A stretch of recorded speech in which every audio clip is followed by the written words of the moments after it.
کہو کہ اے اللہ، اے بادشاہی کے مالک، تو جس کو چاہے بادشاہی بخشے اور جس سے چاہے بادشاہی چھین لے، اور جس کو چاہے عزت دے اور جسے چاہے ذلیل کرے۔ ہر طرح کی بھلائی تیرے ہی ہاتھ ہے، اور بے شک تو ہر چیز پر قادر ہے۔ تو ہی رات کو دن میں داخل کرتا اور تو ہی دن کو رات میں داخل کرتا ہے۔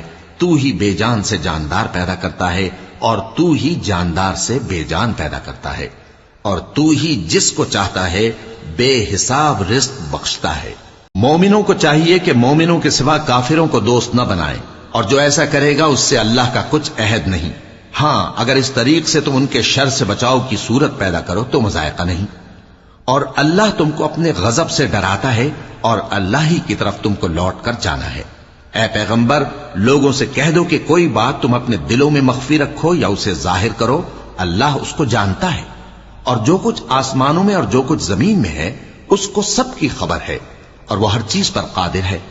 جس دن ہر شخص اپنی کی ہوئی نیکی کو موجود پا لے گا اور اپنی برائی کو بھی دیکھ لے گا تو آرزو کرے گا کہ اے کاش اس میں اور اس برائی میں دور کی مسافت ہو جاتی۔ اور اللہ تم کو اپنے غضب سے ڈراتا ہے، اور اللہ اپنے بندوں پر نہایت مہربان ہے۔ اے پیغمبر، لوگوں سے کہہ دو کہ اگر تم اللہ کو دوست رکھتے ہو تو میری پیروی کرو، اللہ بھی تمہیں دوست رکھے گا اور تمہارے گناہ معاف کر دے گا، اور اللہ بخشنے والا ہے، مہربان ہے۔ کہہ دو کہ اللہ اور اس کے رسول کا حکم مانو، پس اگر وہ نہ مانے تو اللہ بھی کافروں کو دوست نہیں رکھتا۔ اللہ نے آدم اور نوح اور خاندان ابراہیم اور خاندان عمران کو تمام جہان کے لوگوں میں سے منتخب فرمایا تھا، ان میں سے بعض کی اولاد تھے، اور اللہ سننے والا ہے، جاننے والا ہے۔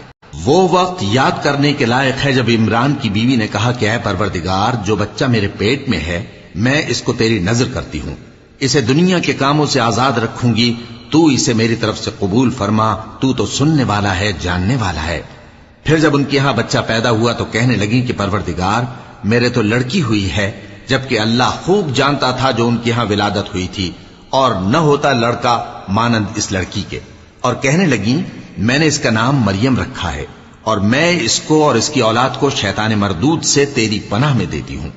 تو اس کے پروردگار نے اس کو پسندیدگی کے ساتھ قبول فرمایا اور اسے اچھی طرح پرورش کیا، اور زکریا کو اس کا کفیل بنایا۔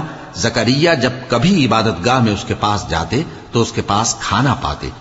یہ کیفیت دیکھ کر ایک دن مریم سے پوچھنے لگے کہ مریم، یہ کھانا تمہارے پاس کہاں سے آتا ہے؟ وہ بولی کہ اللہ کے ہاں سے آتا ہے، بے شک اللہ جسے چاہتا ہے بے حساب